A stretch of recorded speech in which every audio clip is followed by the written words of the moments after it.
AITA for proving I'm the most beautiful one? Hi, I'm Charlotte.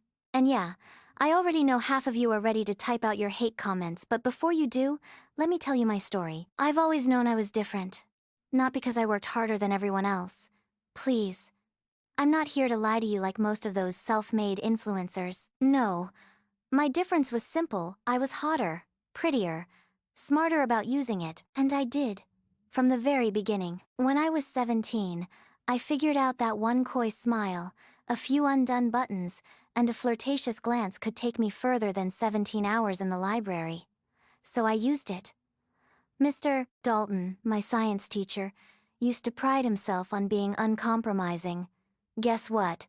After a few after-school chats, I aced that class. Biology indeed. University wasn't much different. I didn't come from money, but I lived like I did. My rent? Covered by a 52-year-old tech executive who liked when I wore lacy red things. My textbooks? Paid for by a plastic surgeon who said I reminded him of his youth. My degree?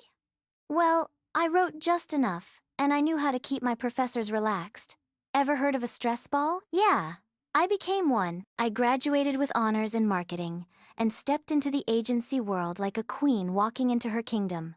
I was an intern for 3 weeks. Then, I became the team lead. Funny how one late-night brainstorming session with my director landed me in the next big campaign team. And 2 months later, after I networked hard enough at the company retreat, I got promoted again.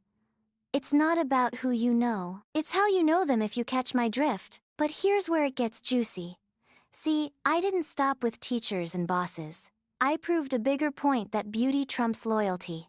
Every time. I seduced Emily's fiancé 2 weeks before their wedding. She was my college roommate and best friend, but I just had to know if he would bite. Spoiler. He did. Twice. He still married her. She never found out, but I smile extra wide when I see their anniversary pics online. Maya's boyfriend? He was the gym rat she wouldn't shut up about. We hooked up in his car right outside her apartment. I left my lipstick on the seatbelt just to see if she'd notice. She didn't. Sarah's husband? Married 10 years. 2 kids. I invited him out for branding advice. We didn't talk about fonts. I can tell you that much. Do I feel guilty? No. In fact, I feel vindicated. Because for all their talk, I trust him. He'd never...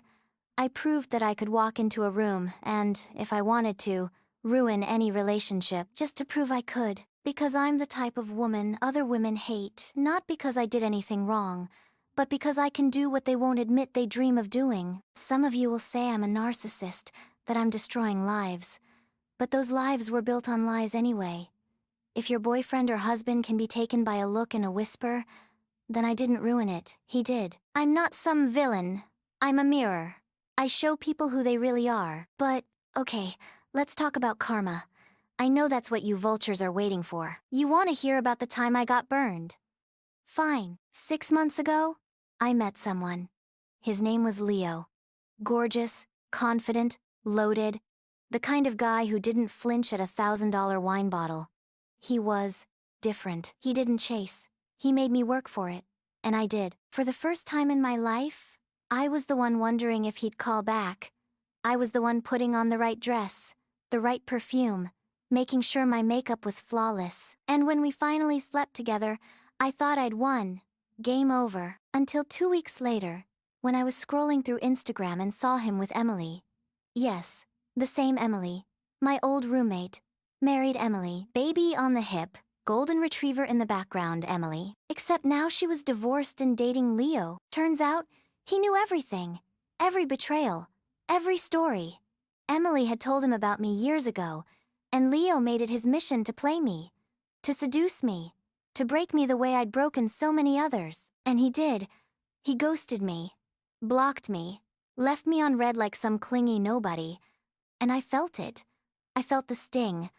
For the first time, I looked in the mirror and saw not a goddess but a punchline. So, am I the arsehole for proving my beauty? Maybe.